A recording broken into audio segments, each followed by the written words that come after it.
Charlotte, do you want to talk a little bit about how those agreements work? Because I'll circle back to some of the opportunities, but I think it'd be good to follow up on how important Sherry made that point about partnerships and getting your ducks in a row for paperwork. Well, just as when you're getting married, it's important to have a marriage agreement, right, where each of you outline your assets and what happens if the marriage falls apart.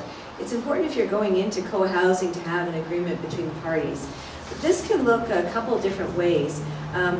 One thing that's probably a bit more complicated than most people want to do is to put together a corporation that contains a shareholder agreement outlining the duties and obligations of each shareholder to purchase the property. And the second way that can be done is with a joint venture agreement, as was mentioned quickly by Sherry.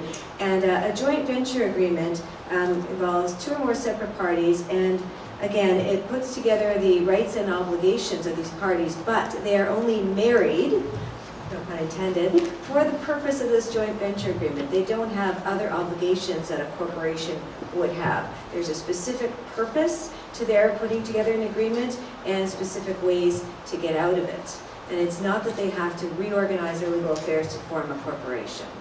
But what is more important about this is who is going to be on title. And that is a huge consideration. I'll tell you why.